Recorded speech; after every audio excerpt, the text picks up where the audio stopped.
নমস্কাৰ বন্ধু-বান্ধৱসকল, আজি আমি ক্লাছ 8ৰ ছ'চিয়েল সায়েন্স সাবজেক্টৰ ভূগোল আৰু অৰ্থনৈতিক খণ্ডৰ 5th পাৰ্ট সাগৰ আৰু মহাসাগৰৰ কোৱেশ্চন আনসাৰ্স আলোচনা কৰিম। যদি এই ভিডিঅ'টো ভাল লাগে তেন্তে এটা লাইক কৰি দিবা আৰু চেনেলটোক সাবস্ক্ৰাইব কৰি দিবা।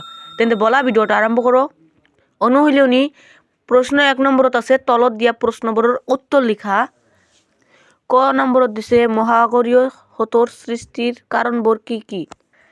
এটাৰ আনসাৰ হব পৃথিবীৰ আবৰ্তন গতি, নিয়ত বতাহ বা নিয়মিত বতাহ, পানীৰ উষ্ণতা, লৱণতা আৰু চাপৰ তাৰতম্য আদি কাৰণত মহাসাগৰীয় হ্ৰদৰ সৃষ্টি হয়।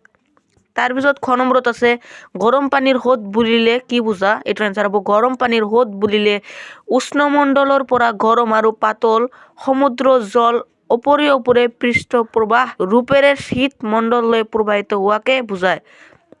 অথবা তোমালোকে এইটো লিখিব পাৰা উষ্ণমণ্ডলৰ পৰা গৰম আৰু পাতল সমুদ্ৰ জল ওপৰে ওপৰে পৃষ্ঠ প্ৰবাহ ৰূপেৰে শীতমণ্ডললৈ প্ৰবাহিত হয়, ইয়েই হ'ল গৰম পানীৰ হ্ৰদ। তাৰপিছত গ নম্বৰত আছে সাগৰীয় জীৱবোৰ কেই প্ৰকাৰৰ? কিহৰ ভিত্তিত এইবোৰক শ্ৰেণী বিভক্ত কৰা হৈছে? এইটোৰ আনসাৰ হ'ব সাগৰীয় জীৱবোৰ 3 প্ৰকাৰৰ আৰু সেইবোৰ হৈছে প্লেংকটন বা প্লবক, বেন্থছ আৰু নেক্টন।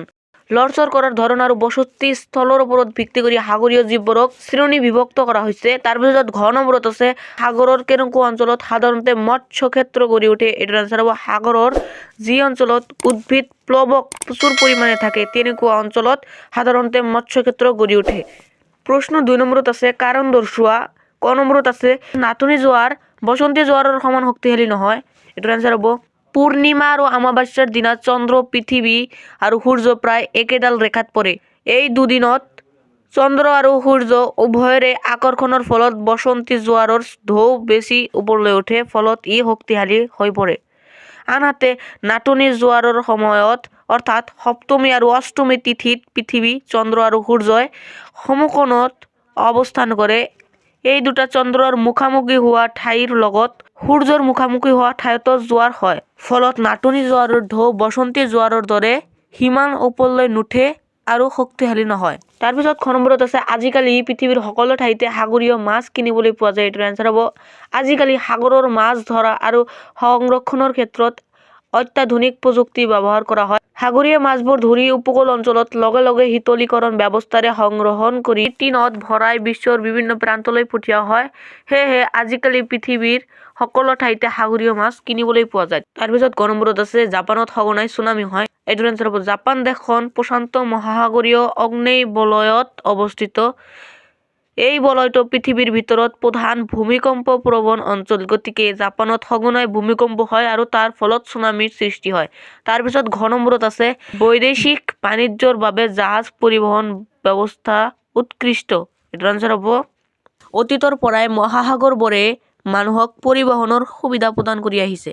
ই আটাইতকৈ সহজ আৰু কম খৰচী পৰিবহণ ব্যৱস্থা। চাৰিওপিনে মুক্ত আৰু সমান হোৱাৰ বাবে জাহাজবোৰে গধুৰ আৰু বৃহৎ পৰিমাণৰ মাল বস্তু সহজে কঢ়িয়াই নিব পাৰে। লগতে পানীৰ ওপৰেৰে গতি কৰা জাহাজবোৰত শক্তি বা ইন্ধন খৰচো তুলনামূলকভাৱে কম। ৰেল পৰিবহণ, পথ পৰিবহণ আৰু আকাশী পৰিবহণৰ ক্ষেত্ৰত থকা কিছুমান সীমাবদ্ধতাৰ বাবে বৈদেশিক বাণিজ্যৰ বাবে জাহাজ পৰিবহণ ব্যৱস্থা উৎকৃষ্ট বুলি গণ্য কৰা হয়। তাৰপিছত 3 নম্বৰত আছে শুদ্ধোত্তৰত ৰাইট চিন দিয়া।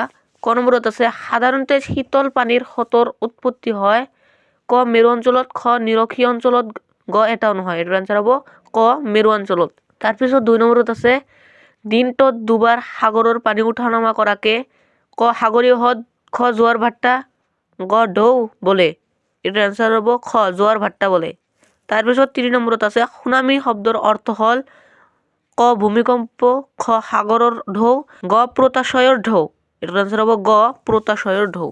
তাৰপিছত 4 নম্বৰত আছে সাঁতুৰিব পৰা সাগৰীয় প্ৰাণীবোৰ ক নেক্টন, খ বেন্থছ, গ প্লেংকটন শ্ৰেণীৰ। এইটোৰ আনসাৰ হ'ব খ বেন্থছ শ্ৰেণীৰ। তাৰপিছত 3 নম্বৰত আছে সোঁফালৰ লগত বাওঁফাল মিলোৱা। তোমালোকৰ বাবে মই ডাইৰেক্ট এনসাৰ লিখি দিছোঁ, তোমালোকে কিতাপৰ লগত এইটো মিলাব পাৰিবা। কৰ লগত মিলিব গ ডায়েটম, এইটো হ'ব গ এবিধ উদ্ভিদ প্লেংকটন। খ নিৰক্ষীয় অঞ্চল, এইটো হ'ব অংগ, পানীৰ ঘনত্ব কম হয়। গ সাধাৰণ নিমখ, এইটো হ'ব ঘ, মহাসাগৰৰ পানীত দ্ৰৱীভূত হৈ থাকে। ঘ সপ্তমী আৰু অষ্টমী তিথি, এইটো হ'ব খ, নাটনি যোৱাৰ হয়। অংগ মৎস্য ক্ষেত্ৰবোৰ, এইটো ক হ'ব, উদ্ভিদ প্লেংটন থকা ঠাইত গঢ়ি উঠে। তো বন্ধু বান্ধৱীসকল, আজিৰ কাৰণে এইখিনিয়ে। ধন্যবাদ।